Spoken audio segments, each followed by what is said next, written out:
বিখ্যাত বুজুর্গ হজরত মালেক ইবনে দিনার রহমতুল্লাহ বলেন, এক জুমুয়ার রাতে আমি কবরস্থানের পাশ দিয়ে যাচ্ছিলাম। হঠাৎ দেখলাম পুরো কবরস্থান এক উজ্জ্বল নূরে ঝলমল করছে। আমি অবাক হয়ে বললাম, লা ইলাহা ইল্লাল্লাহ, মনে হয় আল্লাহ এই কবরবাসীদের ক্ষমা করে দিয়েছেন। তখন দূর থেকে এক অদৃশ্য কণ্ঠস্বর আমাকে ডেকে বলল, হে মালেক ইবনে দিনার, এটি আসলে মুমিনদের পক্ষ থেকে তাদের কবরবাসী ভাইদের জন্য পাঠানো একটি বিশেষ উপহার। আমি অবাক হয়ে জিজ্ঞেস করলাম, আমাকে বুঝিয়ে বলুন এই উপহারটি কি? উত্তর এলো, এক মুমিন ব্যক্তি আজ রাতে খুব সুন্দর করে অজু করে ২ রাকাত নামাজ পড়েছে। প্রতি রাকাতে সূরা ফাতিহার পর সে সূরা কাফিরুন এবং সূরা ইখলাস পাঠ করেছে।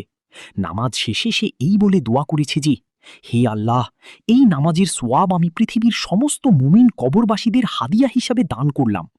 তার এই দোয়ার বরকতে আল্লাহ পূর্ব থেকে পশ্চিম পর্যন্ত সমস্ত কবরবাসীর কবরে এই নূর এবং প্রশান্তি পৌঁছে দিয়েছেন।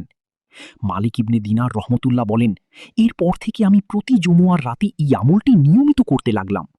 একদিন স্বপ্নে আমি আল্লাহর রসূল সাল্লাল্লাহু আলাইহি ওয়াসাল্লামকে দেখলাম।